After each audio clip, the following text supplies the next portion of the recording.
Récemment, j'ai appris que Aide de Loulou peut nous aider à atteindre nos objectifs les plus fous et justement, il faut qu'on en parle. Tous ces rêves les plus incroyables qu'on a dans notre esprit, comment le fait d'y croire à fond peut nous aider à pouvoir réaliser ces rêves-là.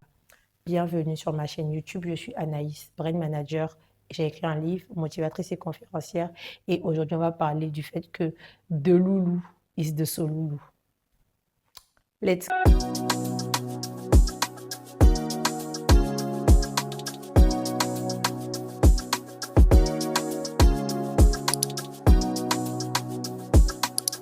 Un jour, lors d'une conférence, quelqu'un a dit rêver grand, ça coûte 0 franc. Et je pense que ça, c'est la chose la plus réfléchie que j'ai dû entendre sur le fait que nos objectifs, les avoir dans notre esprit de façon incroyable et extraordinaire, ne nous coûtaient rien du tout. Et surtout, allaient nous aider à les atteindre encore plus. On parle du concept de Loulou depuis un très bon moment et je vais vous expliquer ce que c'est parce que ça reste un terme très utilisé. Une personne qui est de Loulou, ça vient du mot delusional en anglais. So you are delusional. Tu es delusional, ça veut juste dire que tu te fais des films, tu crois en des choses vraiment incroyables. Et ce mot est finalement même dans le dictionnaire. Le fait d'être de Loulou, c'est le fait de croire en des choses qui sont tellement improbables, en tout cas pour tout le monde, et qui ne risquent vraiment pas d'arriver.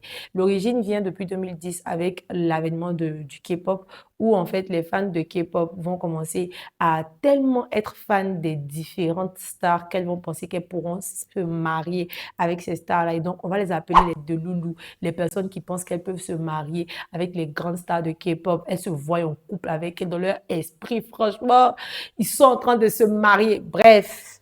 Ça, ce sont les Loulou. Et tellement, en fait, c'est improbable du fait de la géographie, c'est-à-dire les gens de la K-pop venaient d'autres continents, du fait aussi que c'est juste du fanatisme qui était trop exagéré.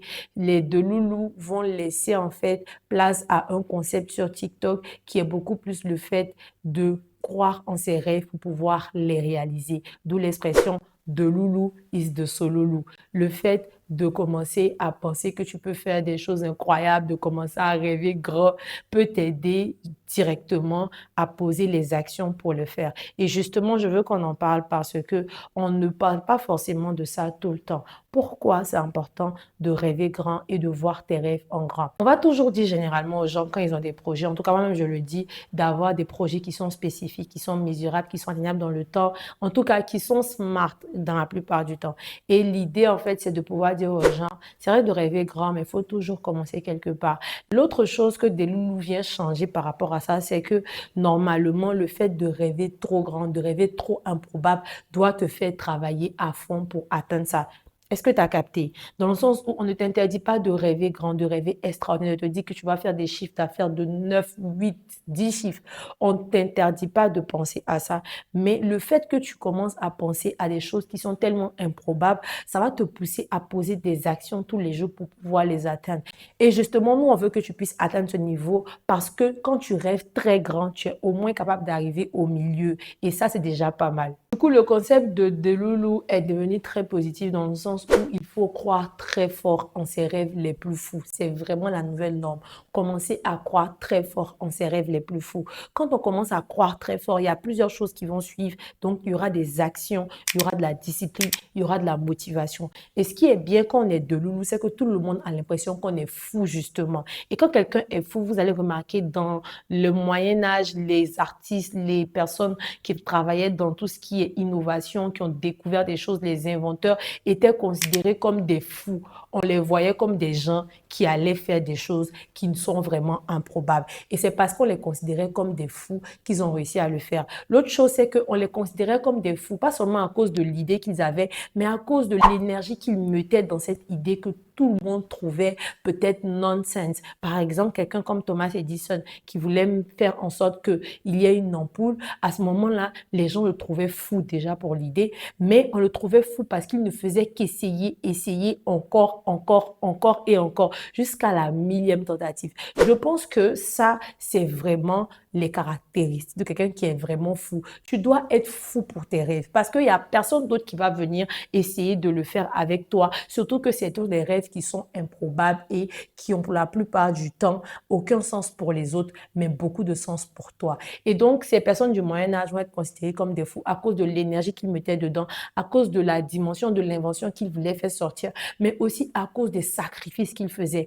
Quand on est de loulou, on a tellement de sacrifices à faire. Généralement, les gens autour de nous vont juste voir qu'on rêve grand et tout. Mais à côté de ça, ils doivent aussi voir qu'on est fou, dans le sens où il y a des choses qu'on va plus se permettre. Financièrement, on va faire des sacrifices. Avec notre temps, on va essayer de sacrifier notre sommeil. On va aussi essayer de sacrifier les choses qu'on aime et donc les moments qu'on adore faire. C'est vrai qu'il y a une culture actuellement qui dit que c'est pas obligatoire de trop travailler, de trop se sacrifier, mais il y a deux camps. Il y a un camp de personnes qui sont réalistes, qui travaillent pour atteindre un objectif bien spécifique et smart, et je suis d'accord avec ce camp-là. Il y a un autre camp, c'est nous là, les deux loulous. On veut atteindre des objectifs qui sont vraiment des loulous. Franchement, quand les gens vont entendre nos objectifs et nos rêves, ils vont être en mode, en fait, t'es sûr tu veux faire ça. Et si tu as un rêve comme ça, tu ne peux plus te comporter comme quelqu'un qui va pas faire des sacrifices. Tu ne peux plus regarder les vidéos des gens qui disent oh non, working smart, prends ton temps, pas besoin de faire trop de pression pour travailler. Tu n'es pas dans la même posture que les autres. Tu es dans une posture différente. Ta posture est une posture de quelqu'un qui veut sortir quelque chose qui n'a jamais existé dans le commun des mortels ou qui est tellement improbable par rapport à de là où tu viens et là où tu as envie de partir. T'as capté ou pas? Et donc, je suis d'accord avec le premier camp qui dit pas besoin de se tuer à la tâche quand on a envie de réussir, pas besoin de trop se fatiguer, faut travailler de façon smart. Mais je suis aussi d'accord avec la deuxième partie de personnes qui disent quand j'ai des rêves qui sont delusional, quand j'ai des rêves qui sont fous et que j'ai pas les mêmes capacités que tout le monde, je dois faire le maximum de sacrifices pour pouvoir atteindre ces rêves-là. Les sacrifices généralement qu'on va devoir faire peuvent donner souvent l'impression que on est trop attaché à la réussite ou au succès, mais on sait que les rêves qu'on a, même si on n'ouvre pas la bouche pour les leur dire, les gens, ils savent qu'on est en train de partir vers des rêves qui sont tellement incroyables. Et justement, quand tu es en train d'avoir ce genre de comportement, il faut que tu puisses le faire sur de long terme parce que tu peux être épuisé de trop te sacrifier sur certaines choses et te dire, mais tout le monde est en train de vivre sa vie normalement, pourquoi c'est moi qui dois me battre pour mes rêves? Parce que tes rêves n'ont pas la même taille que les rêves des autres. Parce que la destinée à laquelle tu as appelé n'est pas le même appel que quelqu'un d'autre qui a appelé à quelque chose. Parce que là où tu as eu quelque chose dans ton cœur, que tu as reçu un projet dans ton cœur, que Dieu a mis un rêve dans ton cœur, il a mis un rêve différent dans le cœur de quelqu'un d'autre. Et donc, à un moment, tu peux te sentir épuisé, tu peux te sentir fatigué, mais ça ne veut pas dire que tu ne dois pas continuer. Et justement, tu ne peux pas comparer ton parcours avec le parcours des autres juste parce que tu te rends compte qu'eux, ils vivent une vie soft. C'est vrai que la soft life, c'est bien. C'est vrai que la vie où il n'y a pas trop de problèmes, où il n'y a pas trop de choses à faire, où il n'y a pas trop de discipline, trop de règles, ça va. Où il n'y a pas trop d'efforts de productivité, c'est joli à entendre. Mais est-ce que cette vie-là, ce rythme de vie-là pourra t'aider à atteindre tes rêves de loulou? Si c'est le cas, vas-y, continue. Mais si tu te rends compte que tu fais beaucoup de sacrifices, tu es en train de faire beaucoup d'efforts et qu'à côté, il y a les personnes qui font moins d'efforts, ils atteignent leur objectif, demande-toi si toi et eux, vous avez le même objectif, le même appel et les mêmes rêves. Est-ce que tes rêves ne demandent pas que tu sois de de loulou, très fou par rapport à ça, mais de deux, très déterminé et sur de long terme.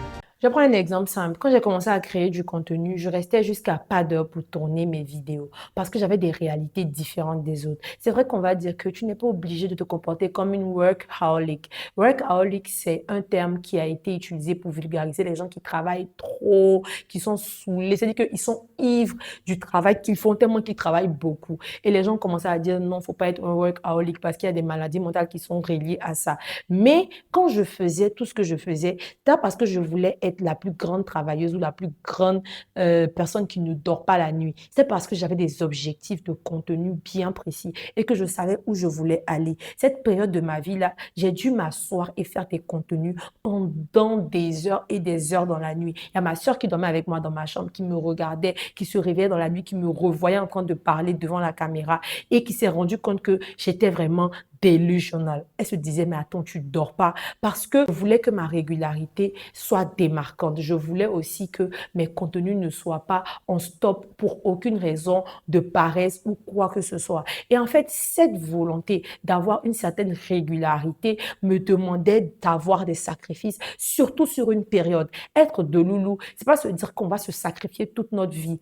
Stop. Non, c'est de se dire qu'on va mettre une partie de notre vie en sacrifice parce que ce qu'on a envie de recevoir est trop grand pour ne pas qu'on se prépare à le recevoir. Justement, tu as des rêves qui sont super grands et les sacrifices que tu fais aujourd'hui, c'est pas que pour pouvoir atteindre ces objectifs-là, c'est aussi pour être quelqu'un de prêt, pour pouvoir les mettre sur ton dos. Il y a des poids qui ont besoin que tu fasses de la musculation avant de les soulever. Les rêves que tu es en train de chercher à atteindre demandent que tu aies la force nécessaire pour les porter. Si tu n'as pas la force pour les porter, quand ces bénédictions ou ces miracles, ou ça va venir d'une façon incroyable sur toi, parce que tu es de loulou, tu dis que, ok, elle pense qu'elle aura une Jeep, je lui donne la Jeep. Est-ce que tu as le permis de conduire? Est-ce que tu sais comment on attrape le frein à main? C'est peut-être des petites choses que tu ne sais pas.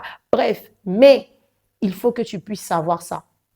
Et c'est ça qu'est la préparation, c'est ça le sacrifice. Et donc, pour tout te dire, rêver grand ne va pas suffire. Il va falloir maintenant travailler grand et déterminer un timing de travail par rapport à là où tu veux partir. Je ne te demande pas de travailler grand, comme j'ai dit, sur toute ta vie. Tu peux travailler grand sur une période. Travailler grand, c'est regarder d'autres personnes en train de faire des choses que tu as envie de faire et dire que moi, je me prive de ça parce que j'ai tel rêve à atteindre. Et aujourd'hui, de loulou is definitely de Soloulou. Il ne s'agit pas seulement d'être de loulou. Il ne s'agit pas seulement de s'asseoir et puis de dire j'ai des rêves incroyables. Je veux changer la donne de l'automobile en Côte d'Ivoire. Je veux changer l'industrie pétrolière en Afrique de l'Ouest. Je veux bouleverser les bourses, les statistiques, les comptes, les finances en Europe de l'Est. Ça ne compte pas de pouvoir dire seulement cela.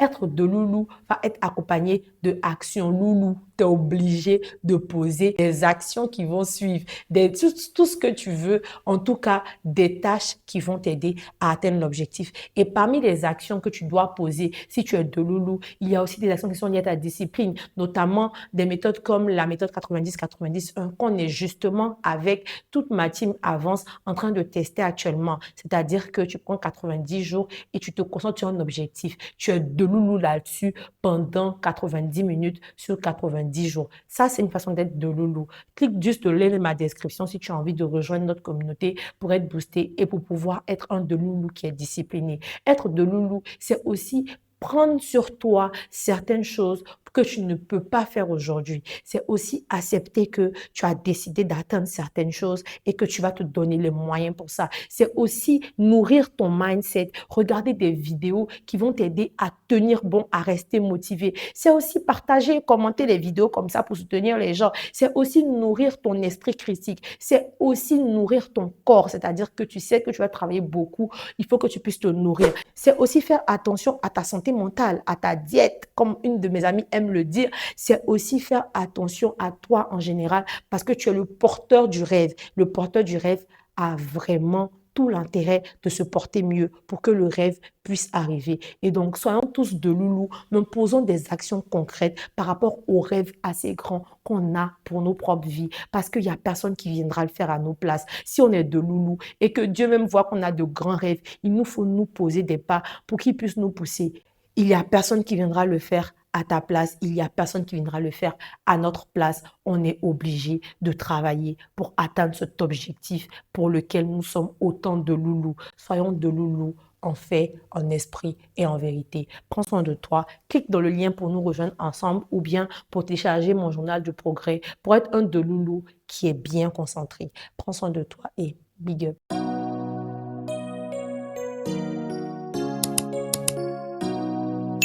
Tu parles un peu net, tu transpires. C'est quoi ça?